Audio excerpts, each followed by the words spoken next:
Please join us in welcoming Honorable Minister of Food Processing Industries, Shri Chirag Paswan, as he discusses Mandate Bihar with consulting editor at Times Now Navbharat, Sushant Sinha. A big round of applause, ladies and gentlemen. A big round of applause, ladies and gentlemen.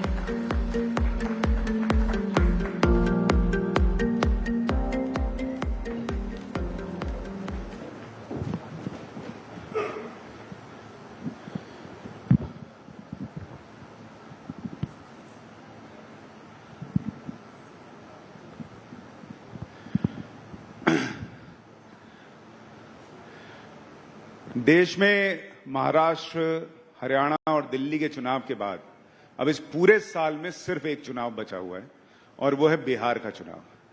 और बिहार की politics की चर्चा जब भी होती है पूरे देश में होती है। इस बार बिहार में कौन तेजस्वी नेता है जिस पे पब्लिक का भरोसा है, किसके चिराग तले अंधेरा है, और नीतीश कुमार क्या फिर मुख्यमंत्री बनेंगे नहीं बनेंगे, बिहार में क्या होने वाला है, आज इस पर बात करने के लिए हमारे साथ बिहार के डैशिंग डायनेमिक नेता जो कि केंद्रीय मंत्री भी हैं, मोदी जी के हनुमान भी हैं, चिराग पासवान हमारे साथ हैं। चिराग भाई बहुत बहुत स्वागत है आपका। थैंक यू भाई, बहुत बहुत धन्यवाद। नमस्कार आप सभी को। एक तो पहले ये बताइए, आप हर वक्त इतना डैशिंग कैसे लगते हैं, मतलब ये कैसा हुआ? नहीं, नेताओं को अमूमन देखा है थोड़ा भाग दौड़ में इधर उधर हो जाता है मामला, लेकिन आपका अंदर का एक्टर अभी जिंदा है कि मुझे लगता है जब आप एंजॉय करते हैं ना अपने काम को, और इस बात को मैंने हमेशा कहा है कई बार when I go to the colleges and I interact with the younger lot, मैं उनको यही बोलता हूँ, if your passion becomes your profession nothing like it. Having said it, yes मेरे ऊपर नेपो किड के आरोप लगते हैं, बट हकीकत है शायद अगर मैं नेपो किड नहीं भी होता तो भी राजनीति में मैं आता, बिकॉज यहाँ पे जो संतुष्टि मिलती है काम करके, वो मुझे लगता है चेहरे पे एक खुशी, एक ग्लो लेकर आती है। और अगर जिस कार्य में आपको घड़ी देखने की जरूरत ना पड़े, अगर आपको पता ही ना चले काम करते करते समय कब बीत गया, दिन से रात कब हो गई, तो मुझे लगता है वो काम आपके चेहरे पे हमेशा मुस्कान और तेज लेके आता है। अभी बिहार में इलेक्शंस हैं, आपका प्रिडिक्शन क्या है? सबसे पहले तो बिहार में क्या होने वाला है? So not because I am the part of this alliance, but मैं आपको कुछ उदाहरणों के साथ ये बात बोलूंगा। मैं ये मानता हूं कि आज की तारीख में इन 5 दलों का जो गठबंधन है बिहार में, एनडीए का, मुझे लगता है it is a winning combination. Why it is a winning combination? Because मुझे लगता है एक बड़े आबादी का विश्वास इस गठबंधन में है, जहां एक तरफ मेरे प्रधानमंत्री जी के समर्थक, मुख्यमंत्री जी के समर्थक, वहीं मेरे नेता, मेरे पिता आदरणीय रामविलास पासवान जी के समर्थक, वहीं मांझी जी, कुशवाहा जी, ये एक विनिंग कॉम्बिनेशन अपने में है। इसको हम लोग प्रमाणित भी कर चुके हैं उपचुनाव के दौरान। बिहार में पीछे 4 सीटों पर उपचुनाव हुए थे और 100% स्ट्राइक रेट रहा था एनडीए के तमाम प्रत्याशियों का, चारों की चारों सीट। और उसमें से सुशांत भाई कुछ ऐसी सीटें थी जो लंबे समय से एनडीए गठबंधन कभी जीता ही नहीं था। बेलागंज की सीट 3 दशक से ज्यादा हम लोग नहीं जीते थे, तरारी की सीट पिछले 1-1.5 दशक से हम लोग नहीं जीते थे। ऐसी सीटें भी इस बार हम लोगों ने जीती, तो ये मेरे विश्वास को बढ़ाता है कि इस बार it is a winning combination. और परिणामों में आप देखिएगा एक ऐतिहासिक जीत की ओर इस बार हम लोग अग्रसर होंगे। मैं ये मानता हूं अगर सारी चीजें ऐसे ही चली तो हम लोग 225 प्लस सीटों के साथ इस बार बिहार में सरकार बनाएंगे। आपके 3 चाचा, नीतीश चाचा, लालू चाचा और पशुपति पारस जी तो है ही, तीनों चर्चा में रहते हैं। आपको कभी लगता है भगवान ने आपको चुन के चाचा सब दिए हैं? अब आप बोल रहे हैं तो मैं जोर ध्यान दे रहा हूं बट मुझे पिता इतने अच्छे, इतने महान, इतने बड़े व्यक्तित्व के दिए कि उनसे जो कुछ सीखा है, मुझे लगता है जीवन में जितनी भी परेशानियां, कठिनाइयां, उतार चढ़ाव, चाचाओं से मिली खुशखबरी, दुख खबरी, सब सर आंखों पर लेते हुए आगे बढ़ पाया हूं, तो पिता के आशीर्वाद से ही। अब देखिए, चूंकि आपके चाचा हैं तो आप उनका हालचाल तो जानते ही होंगे। पब्लिक में एक बहुत बड़ा सवाल है कि नीतीश जी की तबीयत ठीक है या नहीं है। जिस तरह से मंच पे वो चीजें कर रहे हैं, बार बार ऐसे वीडियोस आ रहे हैं, नीतीश जी क्या मुख्यमंत्री की भूमिका निभाने की स्थिति में हैं? कोई तबीयत में खराबी है, क्या है? भाई देखिए, विपक्ष जरूर इन बातों को एक मुद्दा बनाता है, व्यक्तिगत आरोप प्रत्यारोप, स्वास्थ्य को लेकर इस तरीके की बातें फैलाना, भ्रम फैलाना। मैं मानता हूं कि जब आप राजनीति में हैं, आपका विरोध राजनीतिक नीतियों, पॉलिसीज, इन सारी चीजों पर होना चाहिए। किसी का स्वास्थ्य कैसा है या किसी के व्यक्तिगत घर परिवार में क्या चल रहा है, इन सारी चीजों को मुझे लगता है राजनीतिक दृष्टि से नहीं देखना चाहिए। मैं ये मानता हूं कि आज की तारीख में हमारे मुख्यमंत्री नीतीश कुमार जी में वो क्षमता है जो एक प्रदेश का नेतृत्व करने के लिए जरूरी है। उनके पास वो टीम है, वो गठबंधन है और वो सोच है, और ना सिर्फ मुख्यमंत्री जी की, मेरे प्रधानमंत्री की वो सोच, जिसे हम लोग डबल इंजन की सरकार कहते हैं, जिसके माध्यम से आज प्रदेश को हम लोग तीव्र गति से आगे लेके जाने का प्रयास कर रहे हैं, उसका नेतृत्व करने के लिए पूर्णतः वो सक्षम है, मैं ये मानता हूं। हाँ, लेकिन वो वीडियोस देख के लोगों के मन में एक डाउट तो आ रहा है कि अगर उनकी तबीयत ठीक नहीं है या इस तरह की चीजें वो कर रहे हैं, फिर मुख्यमंत्री बनेंगे, उम्र के पड़ाव में होंगे इस तरह से, और इस तरह की अगर इस तरह का स्वास्थ्य रहेगा, क्या वो बिहार को आगे ले जा पाएंगे? ये एक डाउट है। आपको लगता है ये डाउट थोड़ा बहुत लोगों के मन में बाहर आप जब बात करते होंगे तो आ रहा है? देखिए, कभी कभी कुछ तस्वीरें ऐसी सामने आती हैं, उसके कई कारण हो सकते हैं।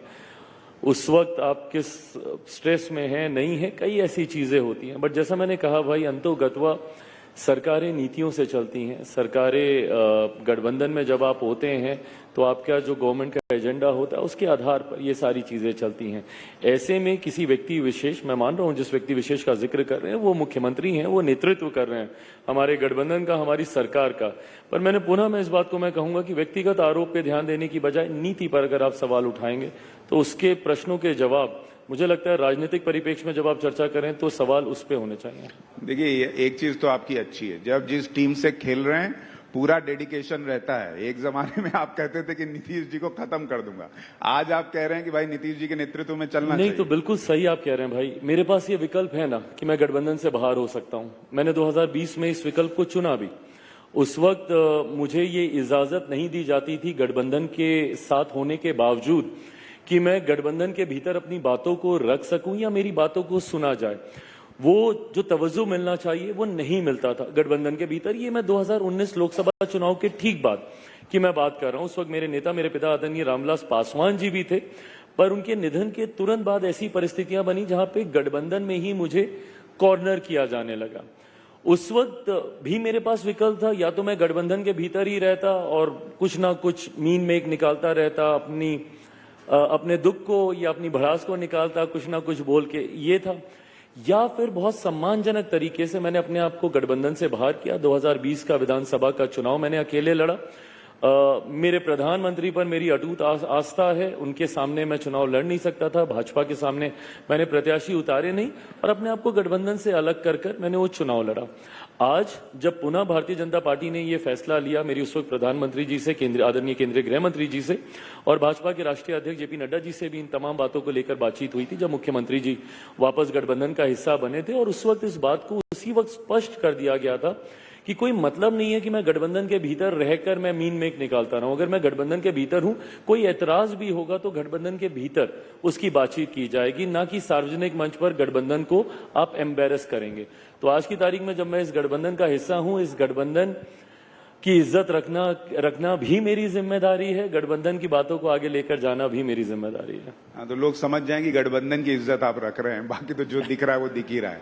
लेकिन चिराग भाई, इस बार अभी गठबंधन में कोई दिक्कत तो नहीं है बिहार इलेक्शन के जस्ट पहले? नहीं, बिल्कुल भी नहीं। मुझे लगता है जिस तरीके से हैंड एंड ग्लव्स की तरह ये गठबंधन आगे चल रहा है, पहली बार गठबंधन में इतनी एकता देखने को मिली है।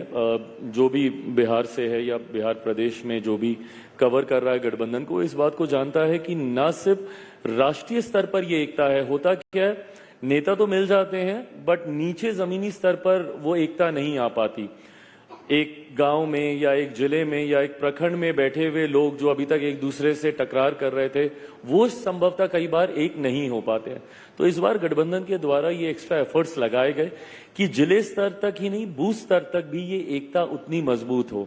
इसी क्रम में हम लोगों ने जितने प्रदेश अध्यक्ष हैं, पांचों दलों के प्रदेश अध्यक्ष ने एक साथ पूरे प्रदेश का दौरा किया, हर एक जिले में गए, वहां पे संवाद किया, वहां पे जिले में जाकर बूथ स्तरीय बैठक उन लोगों ने की और इसके बहुत पॉजिटिव रिजल्ट। आज पहली बार अगर आप गांव देहात में भी जाइएगा तो आपको गठबंधन की वो मजबूती एकता देखने को मिलेगी। लेकिन जब बीजेपी बहुत अग्रेसिवली वक्फ बिल की बात करती है और नीतीश कुमार, आपका वोट बैंक थोड़ा मुसलमान तो है ही है, क्या आप लोगों को कोई चिंता होती है कि इसके चक्कर में हमारा वोट हिल रहा है या वक्फ की वजह से आप लोगों को कोई नुकसान हो सकता है? देखिए, गठबंधन में जब आप होते हैं, आप गठबंधन में हैं ही इसीलिए क्योंकि एक आपका अपना अलग दल है, आपकी अपनी सोच है, आपके अपने एजेंडेज हैं और आपकी अपनी प्राथमिकताएं हैं। Is the reason why you are a different party. अगर सब एक ही होगा, एक ही एजेंडा, एक ही विचारधारा, एक ही प्रायोरिटी, तो might as well be one party ना, then why to be different parties. So we are different parties because we have different ideologies, we have different priorities, we have different agenda. Definitely Bharatiya Janata party का agenda किसी से छुपा नहीं है। उन्होंने हमेशा से हिंदुत्व राजनीति को आगे रखते हुए, राम मंदिर का जिक्र करते हुए तमाम विषयों को उन्होंने आगे रखने का काम किया। मेरा विश्वास मेरे प्रधानमंत्री से आता है। जब 2014 में हम लोग गठबंधन का हिस्सा बने तो उस वक्त भी उनकी वो सोच, सबका साथ सबका विकास, और उस सोच को आगे बढ़ाते हुए सबका विश्वास और सबका प्रयास, इस सोच के साथ हमारी केंद्र की सरकार आगे बढ़ने का कार्य कर रही है। ऐसे में गठबंधन के किसी साथी को किसी प्रकार की चिंता हो, आमतौर पर ऐसे विषय आते नहीं, आते हैं उसको गठबंधन के भीतर रखा जाता है। जैसे मेरे लिए भी जो मेरी प्रायोरिटी के एजेंडाज रहे हैं, इससे पूर्व में मुझ पे यही प्रश्न उठाए जाते थे कि आप सरकार के खिलाफ कई विषयों पर आपने बोला। वो मैंने बोला इसलिए क्योंकि वो मेरी प्राथमिकताओं में था। लेटरल एंट्री को लेके हो या एक दो और विषय जो उस वक्त आए, वक्फ का भी विषय उन्हीं में से एक था। उस वक्त मेरी बस चिंता इतनी थी कि जितने भी स्टेक होल्डर्स हैं इस विषय से जुड़े हुए, उनको अपनी बातें रखने का मौका मिलना चाहिए। ये नहीं होना चाहिए कि ये फैसला कैबिनेट में हुआ, पार्लियामेंट में आया और कोई ये ना बोले कि बुलडोज करके आपने इसको पारित करा लिया क्योंकि संख्या आपके पास है। मैं ये चाहता था कि इस विषय से जुड़े हुए जितने भी कंसर्न स्टेक होल्डर्स हैं उनको अपनी बातें रखने का मौका मिले और उस बात को सम्मान देते हुए जेपीसी का गठन किया गया। उसमें सबने अपनी बातें रखी। अब उसके बाद जब ये पार्लियामेंट में आएगा उस पर पुनः एक बार सघन चर्चा होगी। तो अभी आज की डेट में सबसे चर्चा करने के बाद जो वक्फ बिल का प्रारूप है वो आपके एजेंडे में सेट हो रहा है या नहीं? आप सदन में उस बिल के लिए वोट करेंगे? भाई, मुझे लगता है कि मेरे रिप्रेजेंटेटिव उस समिति के सदस्य थे। हमारी पार्टी से जमुई के हमारे सांसद अरुण भारती जी, वो समिति के सदस्य थे जो जेपीसी गठित की गई थी और वहां पे हम लोगों ने अपनी तमाम बातों को रखा। अब उसकी रिपोर्ट सबमिट कर दी गई है और जब वो लोकसभा में आएगा पुनः पार्टी अपनी बातों को उस मंच पे रखेगी। यानी अभी आप उससे सहमत नहीं है जो रिपोर्ट रखी गई है? ना मैं हाँ बोल रहा हूँ ना मैं ना बोल रहा हूँ। मैं ये बोल रहा हूँ कि एक बार जब सदन में ये आएगा तो जरूर पार्टी अपना पक्ष रखेगी। लेकिन जो मुसलमान आपके लिए वोट करता है चिराग भाई, मुझे लगता नहीं कि अब इसमें बहुत ज्यादा कोई शिकायत या नाराजगी की कोई बात है। मैं जरूर मानता हूँ कि कई ऐसे धार्मिक संगठन हैं जिन्होंने स्पष्ट तौर से मेरा नाम लेते हुए ये कहा कि आप भैया इनसे दूरी बना के रखें। चिराग, नीतीश जी, नायडू जी, तीनों का नाम लेकर उन्होंने कहा कि इनसे आप दूरी बना के रखें। उनकी नाराजगी भी मेरी सराखों पर अगर आज चिराग पासवान को भी अगर ये प्रूव करने की जरूरत है कि मैं कितना सेक्युलर हूं, तो वो जितने धार्मिक संगठन ऐसे हैं, मैं आदरणीय मदनी साहब का मैं जिक्र कर रहा हूं, जिस तरीके से उन्होंने 11 मुस्लिम संगठनों को इकट्ठा कर ये फतवा या जो भी आदेश जारी किया कि चिराग और नीतीश जी और नायडू जी की पार्टी से आप लोग दूर रहें। उनसे बस मैं इतना कहूंगा कि अगर आपको चिराग पासवान से भी शिकायत है तो बस इतना जहन में जरूर रखिएगा कि चिराग पासवान वही व्यक्ति है जिनके पिता ने अपनी पार्टी 2005 में समाप्त कर दी थी, मुस्लिम मुख्यमंत्री बने इस बात की पहल करते हुए। 2005 में फरवरी में जब बिहार में चुनाव हुए थे और उस वक्त 29 सीटें आई थी और बिना हमारे किसी की सरकार नहीं बन रही थी, उस वक्त मेरे पिता चाहते खुद मुख्यमंत्री बनते, बट उन्होंने स्पष्ट किया कि किसी भी मुसलमान को आप बना दीजिए, मेरी पार्टी उनका समर्थन करेगी। हमारी पार्टी टूट गई, पुनः बिहार में चुनाव हुए और उसके बाद नीतीश जी सत्ता में आ गए। उस वक्त हम लोगों ने जिसने कुर्बानी दी उससे तो आपको नाराजगी है, पर जिन लोगों ने आपके साथ रह के आपको धोखा दिया, 2006 में सच्चर कमेटी की रिपोर्ट आई थी सुशांत भाई, और वो रिपोर्ट क्या कहती थी कि मुसलमानों के हालात बद से बदतर हैं भारत में। उससे पहले भारत में कौन था लंबे समय तक? केंद्र की अगर आप बात करें तो कांग्रेस या कांग्रेस के समर्थन वाली सरकारें रहीं। अगर आप बिहार की बात करें तो निरंतरता में पूरे 90 के दशक और 2005 तक राजद की सरकार थी। उनका आप संरक्षण करेंगे, बट जिन्होंने अपनी पार्टी को समाप्त कर दिया उनसे आप नाराजगी रखेंगे। खैर, आपकी नाराजगी मेरे सराखों पर, मुझे जनता के बीच अपनी बातों को लेकर जाना है। जब एक आम मुसलमान अगर मुझसे सहमति रखता है तो मुझे बहुत ज्यादा फर्क नहीं पड़ता कि धार्मिक संगठन क्या कहते हैं। वैसे भी मैं पक्षधर नहीं हूं। धार्मिक संगठनों को राजनीतिक पक्षपात से दूर रहना चाहिए और राजनेताओं को धर्म की बातों से दूर रहना चाहिए। तो अगर आपको चुनना पड़ा, मान लीजिए आपको ये सेंटिमेंट दिखा बिहार में भी मुसलमानों का कि भाई ये बिल तो इस स्वरूप में नहीं स्वीकार हो सकता जो मोदी जी ला रहे हैं, तो आप जिन मुसलमानों ने आपको चुन के भेजा है उन मुसलमानों के साथ खड़े होंगे या अपनी गठबंधन के साथ खड़े होंगे? भाई देखिए, उसमें आपको ये भी तय करना होगा कि आप किन की बात कर रहे हैं। अब जब ट्रिपल तलाक की भी जब बात आई, विरोध तो उसमें भी था, बट आपको समझना होगा ना कि कौन सही कह रहा है, कौन गलत कह रहा है। जब किसी अमीर या गरीब में लड़ाई हो रही है तो आपको समझना होगा कि क्या अमीर अगर उसकी आवाज ज्यादा है, इसका मतलब कतई ये नहीं है ना कि वो सही है। हो सकता है एक बड़ी आबादी उन गरीबों की भी हो जिनकी बात सही हो। ऐसे में आपको उनकी आवाज भी बननी होगी। मतभेद हर विषय पे आएंगे, कोई ऐसा विषय नहीं है जिसमें सर्वसहमति हर कोई एक सुर में बोलेगा। हर किसी विषय में मतभेद आते ही आते हैं। ऐसे में आपको उनकी आवाज बनने की ज्यादा जरूरत है संभवतः, जो अपनी आवाज को वहां तक पहुंचा नहीं पा रहे। बीजेपी को लेके जो अभी माहौल बना हुआ है, अभी जैसे हो गया कि संभल में सड़क पे नमाज पढ़ने नहीं देंगे या मेरठ में नहीं पढ़ने देंगे। एक वर्ग का ये कहना है कि अगर सड़क पे नमाज नहीं पढ़ने देना है तो पूरे देश में कीजिए, बीजेपी शासित हर राज्य में कर दीजिए। पूरे यूपी में प्रशासन का ऑर्डर आ जाए कि सड़क पे नमाज पढ़ने नहीं देंगे। कुछ जगहों पर आप रोक रहे हैं। और फिर कुछ लोगों का यह भी कहना है कि अगर ईद के पहले एक दिन पढ़ ही लिया तो क्या ही सड़क घिस तोड़ी जाएगी। आपका इस पर आपकी राय क्या है? क्योंकि पटना में मुझे याद है, आपको भी पता है, वहां पे सड़क पे नमाज तो होती है। भाई मुझे लगता है ये सब फालतू की बातें हैं, इस पे चर्चा भी नहीं करनी चाहिए। कोई मतलब नहीं बनता इन सारी बातों का। आज देश में बड़े बड़े विषय हैं जिसको लेकर हम लोग को चर्चा करनी चाहिए। और दिक्कत ये होती है कि जब हम लोग ऐसी बेमानी बातों के ऊपर जब हम लोग चर्चा करने लगते हैं, बिना मतलब इससे समाज में, देश में एक तनाव का वातावरण बनता है, एक असहमति का वातावरण बनता है। बिना मतलब के संप्रदाय, अलग अलग लोगों के बीच में टकरारें पैदा होती हैं। कोई मतलब नहीं है। जिसको जो जैसे करना है इतने वर्षों से करते आए हैं ना, करते रहेंगे। पर आज जब बड़े एजेंडे हैं, आज देख लीजिए, अगर ये सारी बातें नहीं हो रही होती तो संभवतः आप मुझसे पूछते कि आपने as a food processing minister इतने महीनों में क्या किया। और चिराग भाई, ये सारी चीजें सेकेंडरी हो जाती हैं। चिराग भाई, जिसको आप फालतू बात बता रहे हैं वो तो आपके ही सहयोगी दल के लोग कर रहे हैं ना। पर मैं नहीं सहमत हूं ना, मैं यही तो मैं जिक्र कर रहा हूं। भाई देखिए, मैं 21वीं सदी का पढ़ा लिखा ही हूं। मुझे इन सब बातों से, और मैंने इस बात को बोलते बोलते मैंने कहा है कि धार्मिक विषयों में नहीं इंटरफेयर करना चाहिए। वो व्यक्तिगत आस्था का विषय है। मैंने जब इफ्तार दिया, मैं तिलक लगा के गया हूं। अब उसको लेकर अगर ये विवाद खड़ा किया जाए, भाई मेरी आस्था है ना इस पेपर, वो मेरी व्यक्तिगत आस्था है। मैं आपके धर्म का सम्मान करने के लिए मैं अपने धर्म के संस्कारों को तो नहीं भूलूंगा ना। बट ये सारे बंद कमरे के पीछे की बातें हैं ना, ये व्यक्तिगत आस्था का विषय है। कईयों की आस्था होती है, कईयों की नहीं होती। कितने हिंदू हैं जो तिलक नहीं लगाते हैं, तो क्या वो हिंदू नहीं है? बट ये सारी व्यक्तिगत आस्था का विषय, इसको क्यों सार्वजनिक तौर पर या इसको क्यों जनरलाइज करने का प्रयास किया जा रहा है? मैं अपने सहयोगियों की भी मैं बात कर रहा हूं। अगर आप उनका भी नाम लेकर बोल रहे हैं कि वो लोग ये करते हैं, मैं इस राजनीति से सहमत नहीं हूं। मैं मानता हूं कि आज की तारीख में there are bigger issues, there are bigger things that needs to be addressed and we need to talk about that rather than just talking about Hindu and Muslims. देखिए, ये आप बड़ी बात कह रहे हैं कि भाई आप अपने सहयोगियों को भी कह रहे हैं कि इसकी जरूरत नहीं है, जो आप कर रहे हैं उसकी जरूरत नहीं है कि आप सड़क पर ये हो रहा है, वो हो रहा है, जो भी चीज है। चलिए, यही आपकी साफगोई लोगों को पसंद भी आती है और कई बार आपका क्रिटिसिज्म का कारण भी बन जाती है, पर कोई बात नहीं। अब बिहार पर सर लौटते हैं।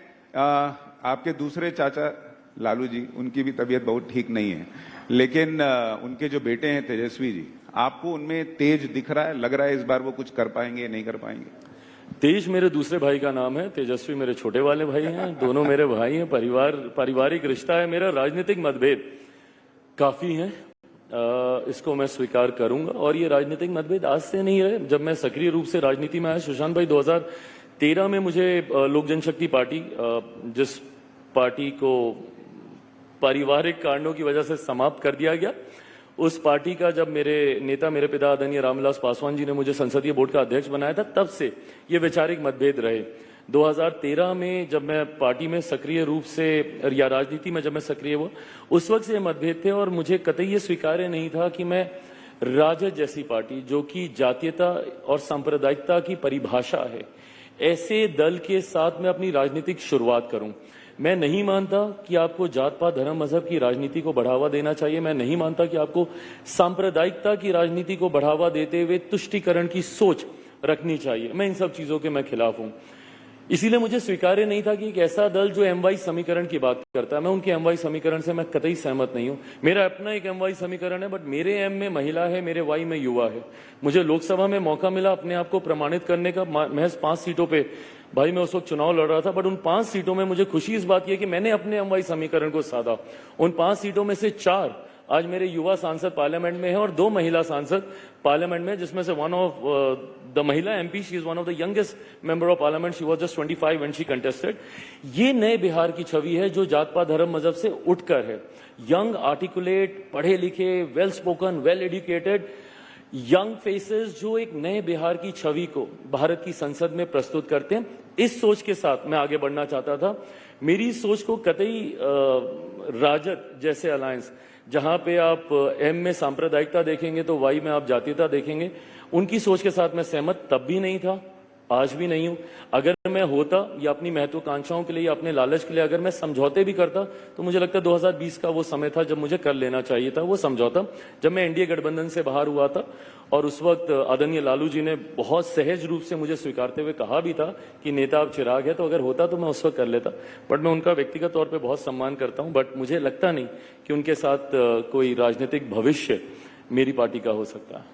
क्या इसकी वजह यह भी थी कि आपको लगता था कि अगर मैं उधर गया भी तो वो अपने बेटे को बढ़ाएंगे, मुझे थोड़ी सीएम बनाएंगे? अरे मुझे बढ़ाने बनाने का कुछ वो नहीं है भाई। मुझे तो लोगों ने सिर्फ हमेशा, और ये तो मैं मानता भी हूं, मैं इतना समझदार हूं, आज की तारीख में कोई दूसरा व्यक्ति आपको आगे नहीं बढ़ाता। मैं तो कॉलेजेस में जाता हूं, यंगस्टर्स से इंटरेक्ट करते हुए मैं यही बोलता हूं कि भाई महत्वाकांक्षी बनो। मेरे ऊपर ये आरोप लगते ही हैं कि बहुत महत्वाकांक्षी है, अति महत्वाकांक्षी। अरे भैया, मैं महत्वाकांक्षी नहीं होगा तो कौन होगा? कोई और मेरी महत्वाकांक्षाओं को पूरा थोड़ी करेगा, कोई नहीं आने वाला। आपके माता पिता के अलावा कोई दूसरा व्यक्ति नहीं होता है, ना आपके अपने, ना भाई बहन, ना चाचा चाची, कोई नहीं होते। मैंने सबको परख के देख लिया। तो कोई दूसरा व्यक्ति आपको आगे लेकर नहीं जाता है, आपकी अपनी महत्वाकांक्षाएं ही आपको आगे लेकर जाती हैं। तो ये कोई इनसिक्योरिटी मुझे कतई किसी भी उसमें नहीं है कि अगर उस गठबंधन में रहा तो यंग नेताओं की स्पेस नहीं है, किसी और को प्रमोट किया जाएगा। आप में क्षमता होगी, आप कहीं पे भी रहिएगा, आप आगे निकल जाइएगा। क्षमता नहीं होगी तो आप अकेले भी दौड़िएगा, तब भी आप लास्ट ही आइएगा। आप मोदी जी के हनुमान हैं, आपको वो केंद्र में लेकर आ गए। अभी का नहीं कह रहा हूं, लेकिन कभी आपको मौका मिले तो आप बिहार के मुख्यमंत्री बनना चाहेंगे? मुख्यमंत्री का मुझे पता नहीं, but yes, given a choice eventually I would want to go back to Bihar. और कहीं ना कहीं ये मेरे जहन में है कि 2030 का मैं विधानसभा का मैं चुनाव में लड़ूंगा। मेरा राजनीति में आने का कारण ही बिहार रहा है। मैं जिस सोच के साथ आगे बढ़ रहा हूं, बिहार फर्स्ट, बिहारी फर्स्ट की वो सोच रही है। Eventually I know that I need to go back to my state. I think सबसे ज्यादा मेरे प्रदेश को मेरी जरूरत है। और इवेंचुअली मुझे लगता है कि मैं बहुत समय तक केंद्र की राजनीति में नहीं, contrary to what my father used to think, वो हमेशा से बहुत क्लियर थे कि उनको केंद्र की राजनीति में रहना है। 2005 में जब वो मौका मिला भी तो उन्होंने उसको स्वीकार नहीं किया। वो केंद्र में रहना चाहते थे, बट मेरी प्राथमिकता राज्य है। आपके पिताजी मौसम वैज्ञानिक भी कहे जाते थे। वो राजनीति में किधर हवा बह रही है देख लेते थे। आपको सिखा के गए हैं? उन्हीं का खून मेरी रगों में है उन्हीं के संस्कार हैं मुझ में। पापा ये कहते थे कि मछली के बच्चे को तैरना नहीं सिखाया जाता, तो मुझे लगता है कि नहीं, जरूरत है, वो सब मेरी रगों में, मेरे संस्कारों में आ ही गया। मौसम विज्ञान को समझ पाता हूँ थोड़ा बहुत। प्रशांत किशोर का मौसम कैसा लग रहा है वहां पे? कुछ हाँ, पहले टेक ऑफ करने दें, उसके बाद मौसम का पता चलेगा कि फ्लाइट टर्बुलेंस से गुजरती है या उनकी कहीं पे सेफ लैंडिंग होती है जहां पे वो चाहते हैं। हैविंग सेड दैट, मेरे बहुत अच्छे मित्र हैं प्रशांत जी। इलेक्टोरल पॉलिटिक्स में उनको बहुत ज्यादा हम लोगों ने देखा नहीं है। चुनावी राजनीति में उनका बहुत ज्यादा सक्रियता अभी तक नहीं रही। उपचुनाव में उन्होंने भाग लिया था, प्रदर्शन बहुत अच्छा नहीं रहा, बट मुझे लगता है विधानसभा के चुनाव काफी हद तक वो क्लैरिटी देंगे। पर सुशांत भाई, हैविंग सेड इट ऑल, मैं बहुत पॉलिटिकली करेक्ट नहीं होना चाहता, बट मैं किसी दूसरे पे, विरोधी हैं, विपक्षी हैं, तो आप ध्यान देते ही देते हैं जितना देने की जरूरत है, but otherwise I focus more on my self. मुझे अपनी लाइन को इतना लंबा करना है कि दूसरे की लाइन अपने आप छोटी हो जाए। किसी दूसरे की लकीर को काट के, छाट के, मिटा के छोटा नहीं करना, अपनी लकीर को बस लंबा करते हैं। इतनी कम उम्र में इतनी बड़ी बड़ी जिम्मेदारियां आप संभाल रहे हैं। कुछ तो जीवन ने आप पे लाद दी हैं पिताजी के जाने के बाद, कुछ आपको मोदी जी ने मौका दिया है। आप अपना जो केंद्रीय मंत्री के तौर पे भूमिका निभा रहे हैं, वो अनुभव कैसा है? उसमें क्या शानदार किया है आपने? भाई मुझे लगता है ये बहुत बड़ी जिम्मेदारी है और मुझे लगता है जिस विभाग की जिम्मेदारी मुझे दी गई है बिहारी फर्स्ट को अगर किसी ने जाना होगा देखा होगा तो मैंने सबसे ज्यादा उसमें खाद्य प्रसंस्करण की ही मैंने बात की है, फूड प्रोसेसिंग का ही मैंने उसमें जिक्र किया था। बिहार का मैंने हमेशा उदाहरण दिया था कि कृषि प्रधान प्रदेश है मेरा।